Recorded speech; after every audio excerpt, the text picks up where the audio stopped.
헌법재판소가 이르면 오늘이나 내일 윤 대통령에 대한 탄핵 심판 선고기일을 정할 거란 예상이 나오고 있습니다. 선고기일 지정이 초읽기에 들어갔다는 관측이 나오면서 막판 변수와 또 선고 결과를 두고도 여러 추정이 나오고 있는데요. 오늘은 김성훈 변호사, 박성배 변호사와 함께하겠습니다. 어서 오십시오. 안녕하십니까? 안녕하십니까?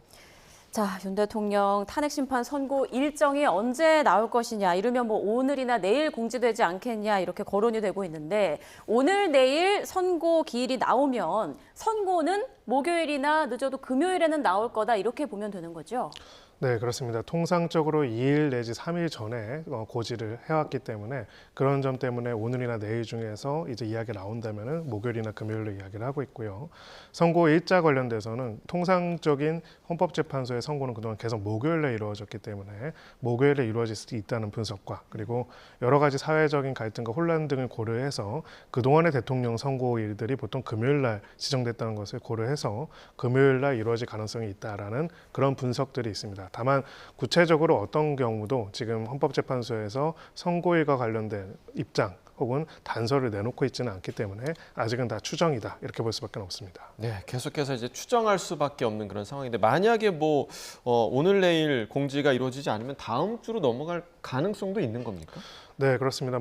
갑자기 이제 오늘 갑자기 한다라고 하고 선고를 하기는 좀 어렵지 않을까 싶고요. 그런 부분에 있어서는 적어도 며칠 정도의 말미는 줄 필요가 있기 때문에 내일까지도 선고일에 대한 공지가 없다라고 한다면은 결국 다음 주로 선고일이 넘어갈 것이라고 볼 수 있습니다. 이 부분과 관련돼서 이제 많은 궁금증들이 자아내고 있는 부분이 결국은 만약에 재판이 계속되고 있고 그래서 심리가 계속 중이라고 한다면은 이해를 할 수가 있는데 심리가 이제 어느 정도 다 진행이 됐다라고 생각해서 변론을 종결하고 나서 20일이 넘은 상황이기 때문에 이런 부분에 있어가지고는 그렇다면 무엇 때문에 그렇게 느려지는지 그렇다면 더 심리할 부분이 있다면 심리를 계속 하는 게 맞을 텐데 심리를 종결한 다음에 결정해서 이렇게 늦어지는 이유가 무엇인지에 대해서 다양한 추측들이 있는 이런 상황입니다. 네. 그런데 탄핵 심판이 이미 역대 대통령 사건 가운데 가장 오랜 기간 지금 심리를 이어오고 있고 또 사회적으로 이제 혼란이 계속 가중되고 있는 상황이어서 가능하면 이번 주 안에 좀 헌재가 결론을 내지 않을까 이런 관측들이 나오고 있는 것 같아요. 헌법재판소 재판관들도 이 사건 탄핵 심판 초반에는 이렇게까지 심리가 길어질 것이라고는 예상하지 못했을 것 같습니다. 심리가 계속 길어지고 있는 이유는 저 역시도 추정입니다만 큰 결론의 차이가 있어서로 보이지는 않습니다. 만약 큰 결론에 차이가 있고 이견을 도저히 좁힐 수 없는 상황이라면 이제는 선고하면 그만입니다. 그보다는 주요 구체적 사안별 쟁점에 이견이 있거나 충분히 큰 결론, 나아가서 일부 쟁점에 대해서 의견을 좁힐 수 있는 여지가 있는 상황이다 보니 그 의견을 좁히는 과정에서 시간이 소요되고 있는 것으로 보입니다. 또한 절차적 정당성에 대해 윤 대통령 측이 여러모로 문제 제기를 하고 있는데 절차적 정당성을 확보했다는 근거를 보강하는 차원에서도 일부 시간이 소요되고 있는 것으로 전망됩니다. 네, 저 좀 전에 이제 헌법재판소 저희 취재기자 연결해서 들어보기도 했지만 재판관들이 아직 판결까지 가지는 않은 것으로 보인다. 이런 이야기를 저희가 좀 들었는데 그렇다면 이 판결의 의미가 무엇인지 그리고 대략 재판관들이 지금 어느 정도 단계에 와 있는지 좀 추정을 해볼 수 있을까요? 네, 우리가 평의 이야기는 많이 했고 평결에 대해서는 오늘 지금 나누고 있죠. 말 그대로 이제 최종적인 재판관들이 각자가 이 탄핵 심판에 대한 결정을 내리는 것을 판결이라고 볼 수가 있습니다. 평이라는 부자가 앞에 붙는 것들은 결국 재판관들이 각자의 의견들을 종합해서 결정을 내리는 것이라고 할 수 있기 때문에 판결이라고 하는 것이고요. 평의는 지금 각각의 쟁점과 결론에 대해서 논의하고 있는 과정이라고 볼 수가 있죠. 보통 이제 당연히 평의들을 거쳐가지고 쟁점에 대한 입장들을 정리를 한 다음에 최종적으로 판결에 이르게 되고요. 판결이 이루어진다면 그 다음에 남은 건 선고밖에 없습니다. 어찌 보면 그 선고의 결론 자체는 판결 과정에서 확정이 된다고 볼 수가 있고요. 이 판결이 이루어진 직후에 이제 선고가 이루어집니다.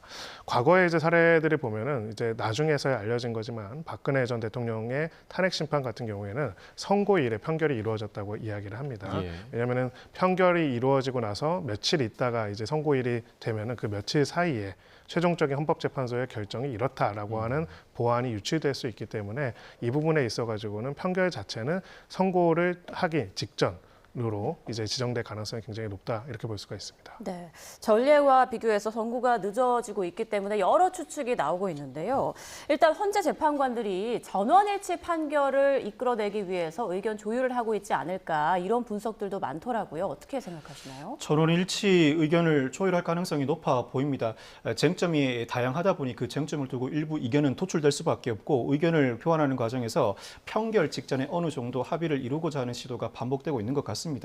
이 사건 쟁점은 크게 네 가지. 첫째는 비상계엄의 실체적, 절차적 요건, 둘째는 포고령 1호의 위헌성, 셋째와 넷째는 국회 봉쇄 또는 선관위 장악 시도라고 할 수 있는데 이 중에서 이견이 대립할 여지가 있는 대목은 비상계엄의 실체적 요건을 갖추지 못했다는 부분은 이견이 있기가 어려워 보입니다. 다만 비상계엄의 절차적 요건을 갖추었는지 여부를 두고는 이견이 있을 수 있고 나아가서 국회 봉쇄 또는 선관위 장악 시도와 관련해서 경고성 계엄이었는가, 실패한 계엄에 그친 상황이었는가, 나아가서 선관위 조사 필요성이 있었는가를 두고 일부 이견이 노출될 여지가 있습니다.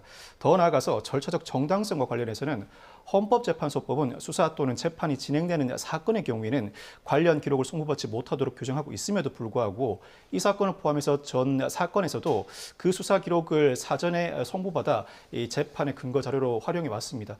헌법재판소 명문 규정에도 불구하고 수사 기록 송부가 정당하다면 그 어떠한 근거로 정당성을 확보할 수 있는지 정당성 근거 확보에 상당 부분 시간이 소요될 것으로 보이고 형사소송법이 개정된 이후에 공범의 피의자 신문조서는 당사자가 내용 부인하면 증거로 사용하지 못하는 것이 형사소송 실무 예입니다.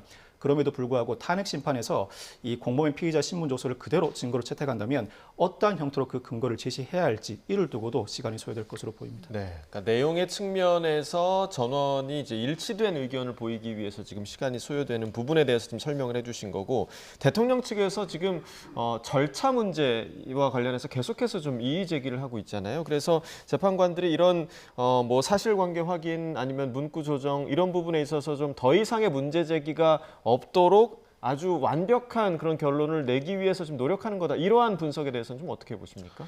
네, 저는 당연히 그럴 가능성이 있다고 생각하고요. 늦어지는 것과는 별개로 그런 노력을 최대한으로 기울이실 거다 이렇게 생각을 합니다. 왜냐하면은 결국 헌법재판이라는 것들은 민주공화국을 수호하기 위한 헌법의 자기 치유 과정이라고 볼 수가 있습니다. 그렇기 때문에 단순하게 어떤 행위에 대한 단죄 혹은 행위에 대한 판단뿐만이 아니라 나아가서는 우리 헌법 질서상 대통령이 가지고 있는 권한의 한계, 그 대통령의 역할에 대한 것들을 명확하게 규율하고 규정하고 그 부분들에 대해서 위법한 부분과 합법한 부분들에 대해서 선택하고 설명을 해야 하기 때문에 문구 하나하나에 굉장히 공을 들여서 잘 준비하고자 노력할 것이라고 생각을 하고요.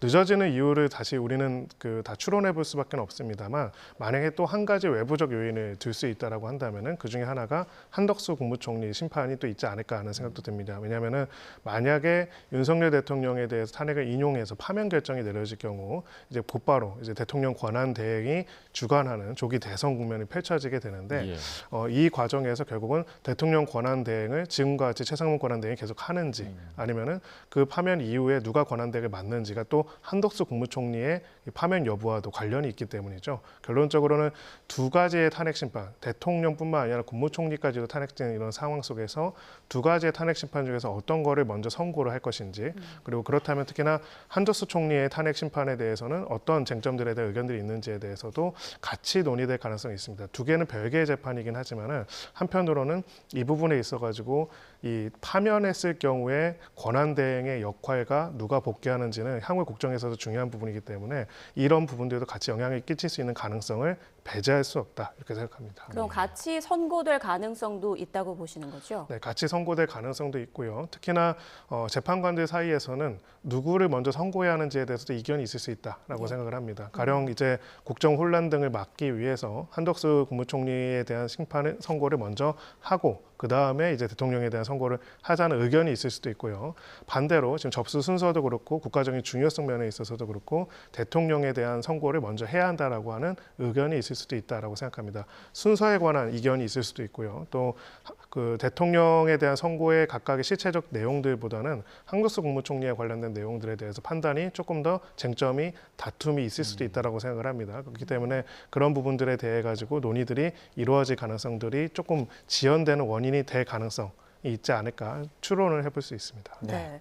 만약에 윤 대통령 탄핵 심판과 관련해서 선고와 관련해서 이제 재판관들의 의견이 갈린다면 어떤 부분이 좀 가장 쟁점이 될 거라고 보세요?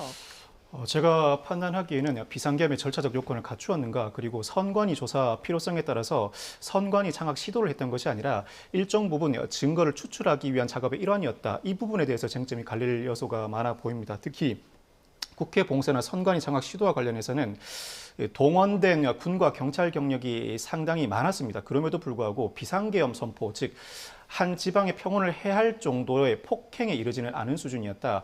실패한 계엄으로 볼 여지도 없지 않아 있다. 나아가서 실패한 계엄, 거기서 더 나아가 경고성 계엄이라는 윤 대통령 주장에 대해서 이를 일부 받아들이거나 그렇지 않다면 배척하는 과정에서 그 근거를 제시하는 과정에서 일부 이견이 현출될 수 있을 것으로 보입니다.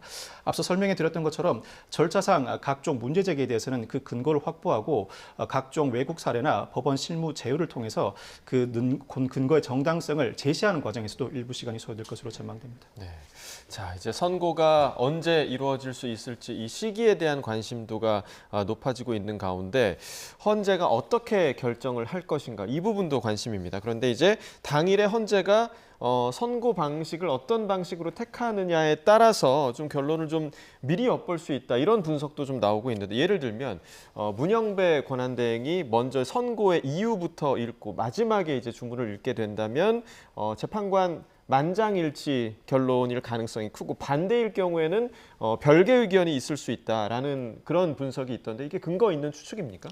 네, 그렇습니다. 헌법재판소의 실무에 대해서 규정한 그 실무 그 책에서는 그 부분에 있어가지고 결론이 일치된 경우에는 기본적으로 이제 기본이 일치된 경우와 일치되지 않은 경우를 나누어서 보고 있습니다.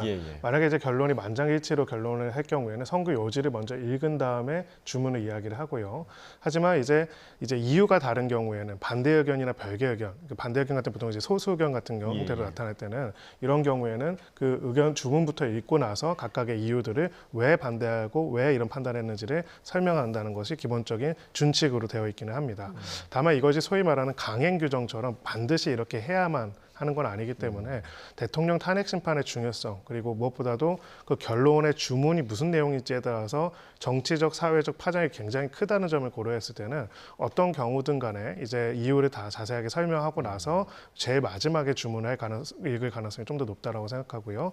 그래서 실제로는 이제 또 이 주문을 선고한 그 시점부터 만약에 파면이 된다면 딱 그 시각에 이제 직무가 이제 파면이 효력이 발생하고 또 반대로 이제 기각이 될 경우에는 딱 그 시각에 이제 직무에서 복귀하기 때문에 이런 점에 있어서도 보통은 이제 이유를 제대로 낭독하지 못할 상황이 받기 위해서라도 이유부터 이야기할 가능성이 전체적으로는 조금 더 높지 않을까 싶습니다. 네, 자 이번 주 안에 선고가 이루어질지 아니면 다음 주로 넘어갈지 계속 상황을 봐야 하는 그런 상황인데요.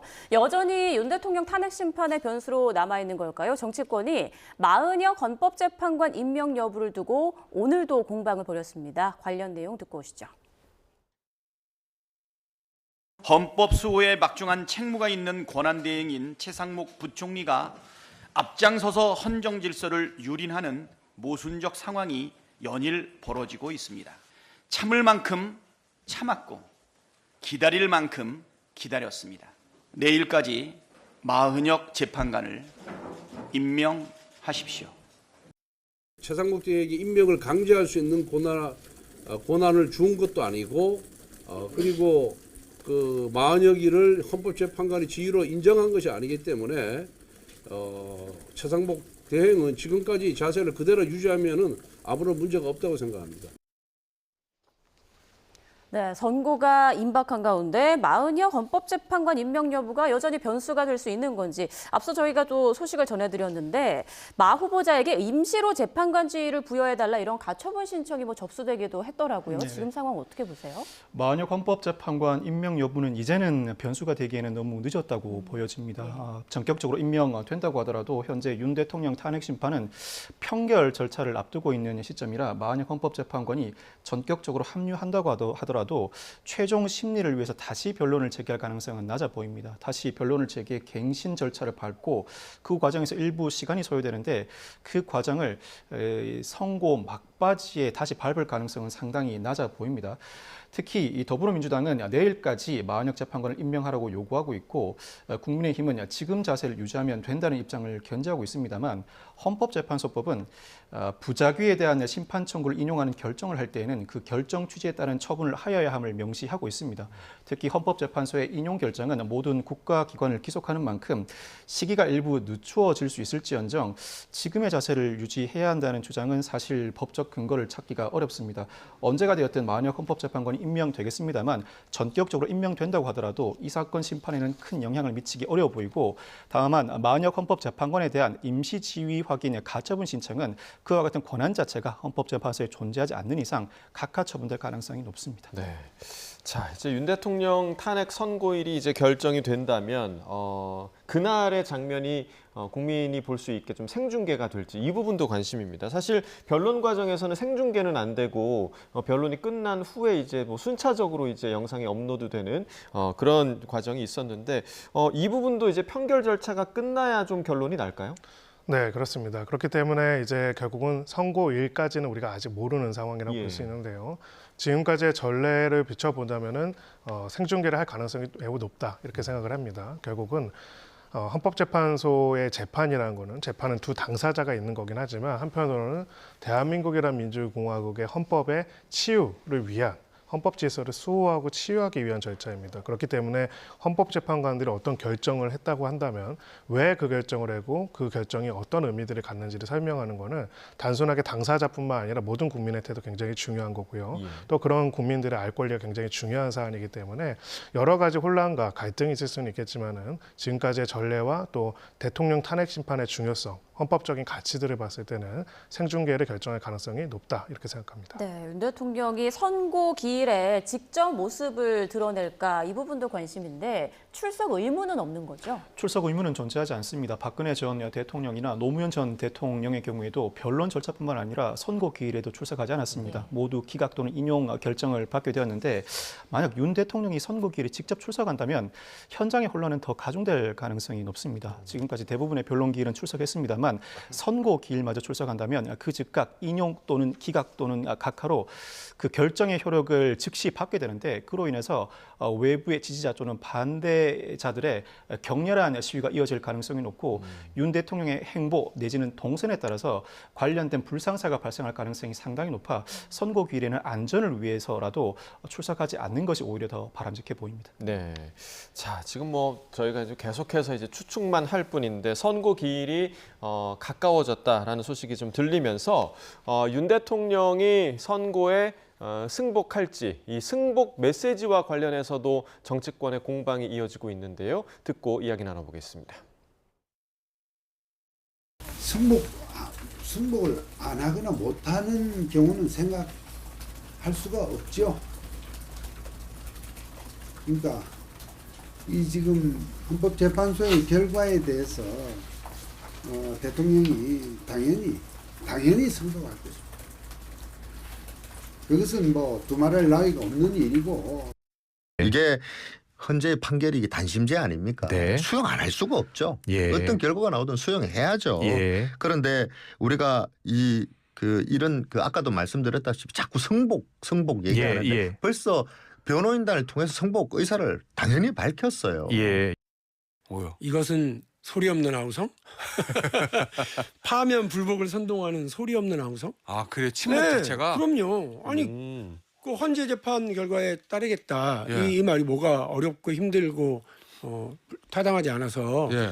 침묵하는 침묵 자체가 저는 그건 의미라고 생각을 해요. 네, 뭐 가장 먼저 보신 것처럼 이제 석동현 변호사는 뭐 당연히 승복하는 거다라는 이야기를 하긴 했지만 대통령 스스로가 이제 입장을 밝혀야 하는 거 아니냐 이런 의견에 대해서는 좀 어떻게 보시나요? 네, 일단은 재판의 결과에 따르고 그 재판의 결정을 존중하고 수용한다는 건 너무나 당연한 얘기고요. 법률적으로는 그렇지 않을 수 있는 방법조차 없기 때문에 당연한 얘기지만 왜 이렇게 당연한 이야기에 대한 어떤 논쟁들이 벌어지는가를 보면은 결론적으로는 이 헌법재판소의 결정에 대해서 결국 반대하는 입장에서는 그 결정에 안 따르거나 그 결정에 불복하고 싶은 마음을 가지고 있는 강력한 대중이 존재할 수 있기 때문입니다. 그런 부분에 있어서는 지난 서부지법 폭력 사태를 우리가 본 것처럼 헌법재판소의 결정 이후에 대규모 폭력 상태를 굉장히 우려하고 예고하는 그런 경우들도 있는데요. 이런 상황에서 각 정치 지도자 입장에서 이 부분에 대해서 당연히 피청구인이자 이 헌법재판소의 재판의 당사자로서 이 부분을 따르고 또 자신을 지지하는 국민들한테도 그 결정을 존중하고 민주공화국의 질서를 유지해 줄 것을 요청하는 것들이 좀 더 이 승복이라는 메시지의 진짜 의미라고 볼 수가 있을 겁니다. 근데 만약에 그렇지가 않고 이제 법원이나 헌법재판소 자체를 공격하고 요즘에 이제 여러 언동들이 굉장히 높아지고 있지 않습니까? 수위가요. 뭐 재판관에 대한 살해 협박까지도 공공연하게 이루어지는 부분들이 있는데 여기에 대해서 아무런 이야기가 없고 오히려 이것을 강력하게 선동하는 메시지가 난다면은 헌법재판소의 결정 이후에도 상당한 혼란이 그리고 폭력이 야기될 수밖에 없기 때문에 그런 부분에서 이런 당연하지만은 당연하지 않은 상황들이 벌어질 수 있을까 우려되는 마음에서 이런 요청들이 있다 이렇게 볼 수 있습니다. 네. 자, 다음 이슈로 좀 넘어가 보겠습니다. 어제는 이제 비상계엄과 관련해서 내란 중요 임무 종사 혐의로 구속 기소된 김용현 전 국방부 장관의 첫 공판 기일이 열렸습니다. 노상원 전 정보사령관 등의 그 재판도 병합돼서 함께 좀 진행이 됐다고요? 김용현 전 국방부 장관의 재판은 노상원 전 정보사령관 나아가 김용군 전 대령의 재판과 병합된 상태로 진행되었습니다. 네. 변론 준비 절차를 거치면서 3개 재판이 병합되었고 어제 첫 변론 기일이 동시에 진행되었습니다. 절차가 병합된 이상 하나의 재판으로 향후 변론 기일과 선고가 진행되게 됩니다. 이 재판부 특히 군을 제외한 민간인에 대한 재판은 서울중앙지법의 특정재판부가 모든 재판을 담당하고 있는데 이 중에서 김용현 전 국방부 장관, 노상원 전 정보사령관, 김용군 전 대령의 경우에는 군 출신으로서 쟁점이 상당 부분 겹친다는 이유로 이미 변론 준비 절차에서 병합을 한 상태입니다. 향후 재판부의 언동에 비춰보면 이들 재판 병합 외에도 향후 재판이 진행될 조주호 경찰청장 등 경찰 재판과도 병합 가능성이 점쳐지고 나아가서 궁극적으로는 윤석열 대통령 재판과도 병합 가능성이 점쳐지고 있는 상황입니다. 이 부분은 사실 돌발 변수이긴 합니다. 네. 윤석열 대통령의 재판과 병합이 이루어진다면 이미 윤 대통령은 석방된 상태라 석방된 피고인과 구속 상태의 피고인의 재판을 병합하게 되면 이때는 모든 심리를 마친 이후에야 선고를 진행할 수 있는 만큼 구속기간, 즉 1심의 최장 구속기간에 제한을 받지 않게 됩니다. 상황에 따라서는 김용현 전 국방부 장관 등 이미 구속된 피고인의 경우에도 석방한 상태에서 재판이 추가로 이어질 가능성이 상당히 높습니다. 네, 자 어제 그 첫 공판 기일에서는 그 김용현 전 장관 측에서 검찰 측의 주장을 아주 좀 적극적으로 좀 반박하는 그런 분위기가 형성이 됐다고 하는데 특히나 그 비상계엄을 논의한 것을 두고 어떻게 검찰이 모의라고 표현하느냐, 그러니까 일부 그런 표현에 대한 지적이 많았다고 하죠. 네, 그렇습니다. 결국은 이제 김용현 전 장관 같은 경우에는 이 비상계엄, 이 내란죄에 있어가지고 가장 핵심적인 이제 인물이라고 볼 수가 있고 예. 헌법재판 과정에서의 증인으로 나왔을 때도 그렇고 그 전후로도 계속적으로 그 정당성에 대해서 강하게 이야기를 하고 있을 뿐만 아니라 변호인에게 메시지를 내서 헌법재판소에 대한 강력한 비난도 계속하고 있는 이런 상황입니다. 그런 점에 있어가지고는 지금 내란죄 재판에서도 강하게 혐의를 부인할 뿐만 아니라 매우 정당한 것이다라고 이야기를 하는데요. 이것을 이제 구분해서 볼 필요가 있다고 생각하는 게 비상계엄이 헌법상 정당한 권한이고요. 가령 이제 군사나 경찰, 군대나 경찰이 어떠한 자신들의 직무를 수행하는 것도 원칙적으로는 정당한 겁니다.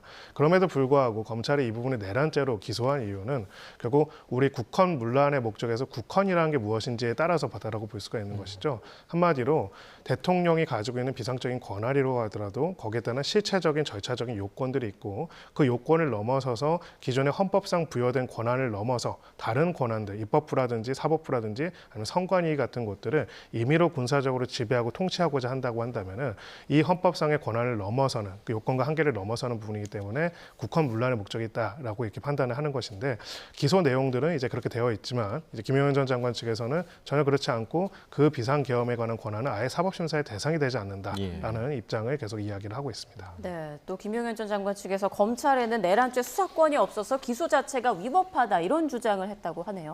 내란죄 수사권 문제는 검찰, 공수처 모두 안고 있는 문제라고 할 수 있습니다. 다만 공수처의 경우에는 현직 대통령에 대한 불소추 특권을 보유하고 있는 대통령 수사 진행 과정에서 내란죄 외에는 애초에 소추조차 할 수 없는데 그 소추할 수 없는 사건 수사를 전제로 내란죄 수사를 할 수 있는가라는 쟁점이 불거져 있지만 검찰의 경우에는 그와 같은 문제는 불거져 있지 않습니다. 그렇다고 해도 검찰청법이나 공수처법상 수사할 수 있는 사건에 직접 관련된 사건으로서 내란죄를 수사할 수 있는지 여부는 동일한 쟁점인 만큼 재판부가 이 주장에 대한 판단을 따로 할 것으로 전망됩니다.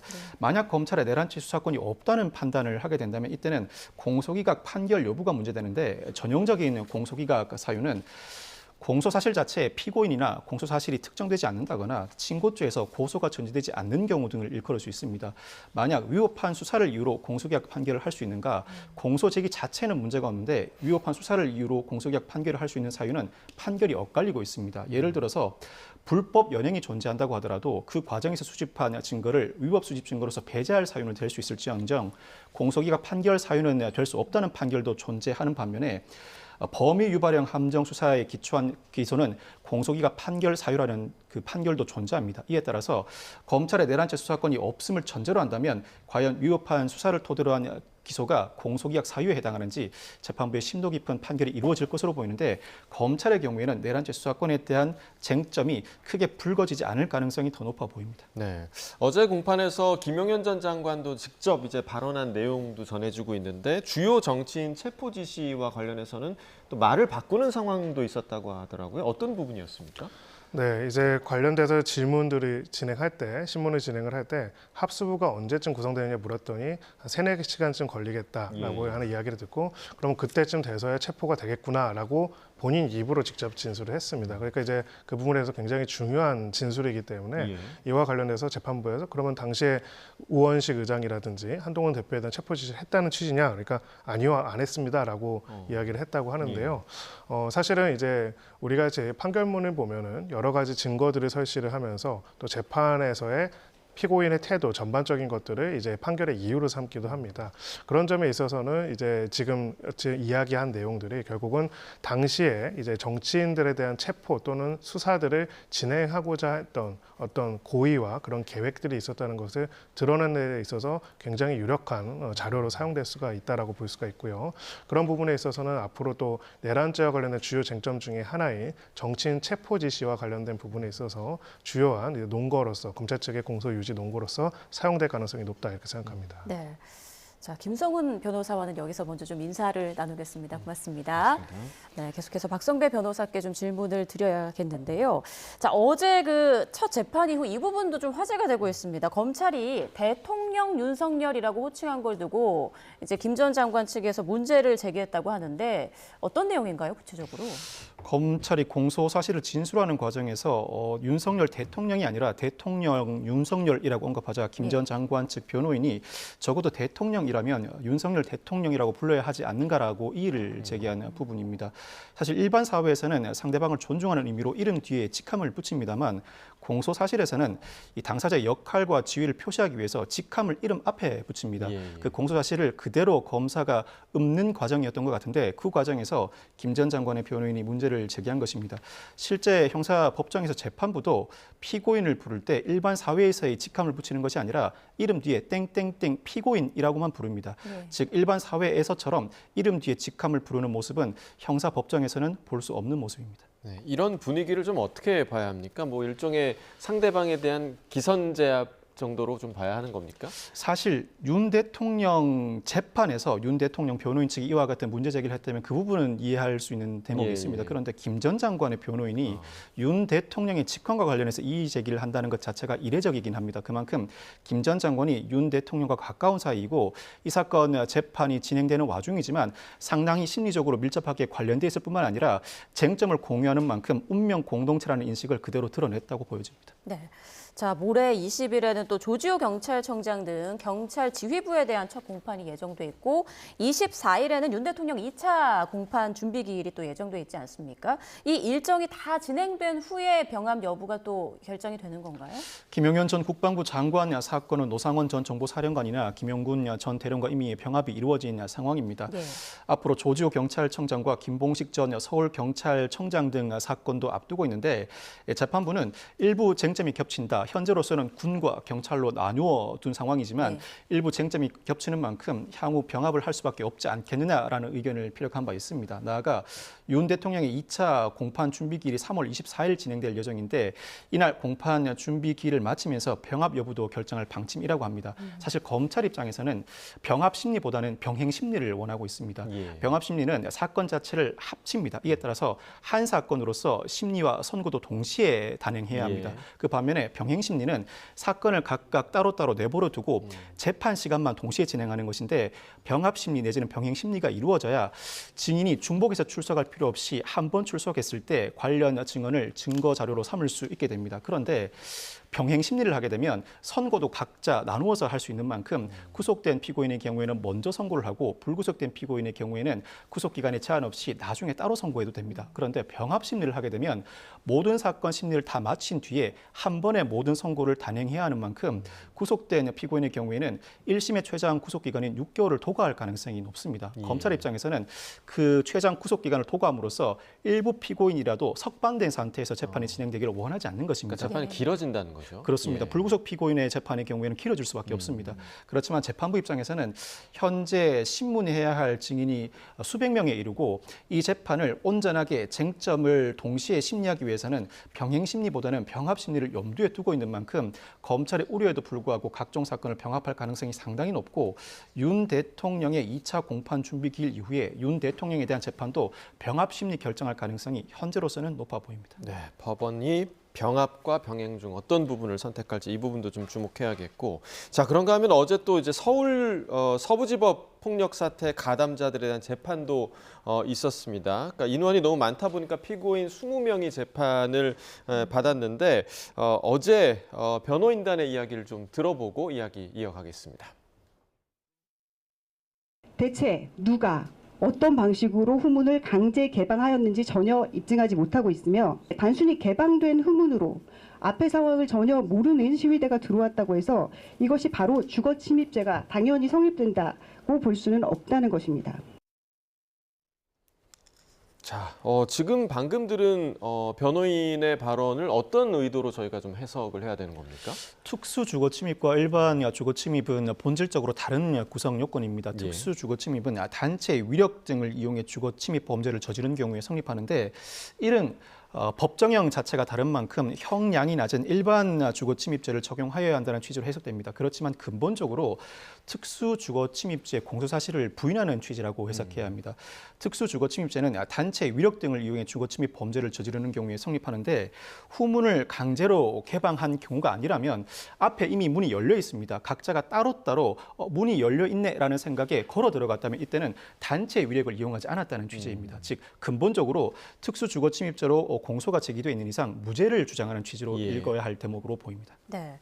자, 그런가 하면 그 법원에 진입한 의도에 대해서는 항의하려는 목적이 아니었고 폭력 시위로 변질하는 것에 대한 안타까움과 당혹스러움을 기록으로 남기기 위해서였다. 그리고 경찰관을 민 건 인정하지만 방패가 떨어져 있어서 다른 사람이 밟으면 위험하니까 든 거였다. 뭐 이처럼 좀 의도를 피하려는 의도였다. 이렇게 좀 해석이 되네요. 주거 침입이나 공무집행, 방해 모두 고의범임을 전제로 하므로 의도가 존재하지 않는다면 무죄를 선고할 수밖에 없습니다. 그런데 이 사건의 경우에는 그 특성상 경찰이 각종 체증 자료를 바탕으로 수사를 종결하였고 이를 바탕으로 검사가 기소를 단행한 이상 현장에서 주거 침입이나 폭력 행위 자체는 포착돼 있다고 봐야 합니다. 예. 객관적인 범행 사실을 부인할 수 없는 이상 주관적 고의 요소를 부인하는 대목으로 보이는데 항의하려는 목적이 아니라 폭력 시위로 변질되는 것에 안타까움과 당혹스러움을 기록을 남기기 위해서였다. 경찰관을 민 것은 인정하지만 방패가 떨어져 있어서 다른 사람이 밟으면 위험하니까 든 것이다. 이와 같은 주관적 구성 요소인 고의가 존재하지 않는다는 취지의 주장은 단순히 주장만으로 받아들여질 수는 없습니다. 그 주장을 뒷받침할 만한 그 향후의 행적을 보여주어야 하는데 아마 그 향후 행적으로서 유력한 근거를 어느 정도 제시할 수 있을지가 관건으로 보이고 특별한 근거 제시 없이 고의가 존재하지 않았다, 부화 내동하는 수준이었다는 취지의 주장만으로는 범죄 혐의 자체를 벗기는 상당히 어려워 보입니다. 네, 자 영상이 저희가 지금 지금도 영상을 보고 있지만 영상이 남아 있기 때문에 다소 좀 황당한 주장으로 남지 않을까라는 생각이 드는데 변호사님 의견은 어떠십니까? 구체적인 행위 사실 자체를 다툴 수가 없는 사건입니다. 보통 형사 사건의 경우에는 일부는 그 행위가 포착돼 있다고 하더라도 구체적인 사건 경우에 다툼의 여지가 있어서 객관적 구성 요소를 다툴 여지가 다분합니다. 그렇지만 이 사건의 경우에는 현장 영상 등 체증 자료를 통해서 기소가 단행된 상황인 만큼 행위 자체를 다투지 못하니 주관적 구성 요소인 고의를 다투고 있는 것으로 보입니다. 그렇지만 그 의도, 구속영장이 발부된 직후에 이와 같은 일이 벌어진 이상 그 의도가 법원에 무단으로 진입해서 폭동을 일으킬 의도였다고 해석될 가능성이 상당히 높은 만큼 그와 같은 의도가 아니라는 주장은 온전히 피고인 측에 입증 책임이 지워져 있다고 보아야 합니다. 네, 알겠습니다. 지금까지 박성배 변호사와 주요 법적 쟁점들 짚어봤습니다. 고맙습니다. 감사합니다.